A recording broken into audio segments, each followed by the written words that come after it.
ही सत्य परिस्थिती मी ज्या वेळेला जरांगे पाटलांना भेटायला गेलो त्यावेळेला त्यांच्या समोर मांडली होती मी, जेव्हा ते उपोषणाला बसले होते तेव्हा.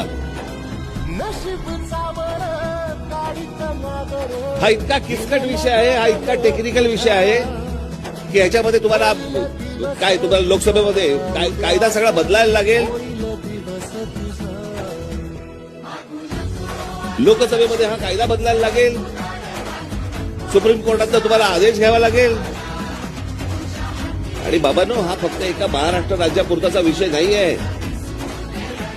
जर उद्या महाराष्ट्र राज्यापुरताच्या एका विषयामध्ये जर एका जातीबद्दल जर समजा अशा प्रकारचं धोरण आखायचं गेले कोणी केंद्र सरकार, प्रत्येक राज्यामधल्या जाती उठणार आहेत, प्रत्येक राज्यामध्ये त्यांना कोणालाही परवडणार नाही. आणि हे होऊ नये, हे होणार नाही, हे सगळ्यांना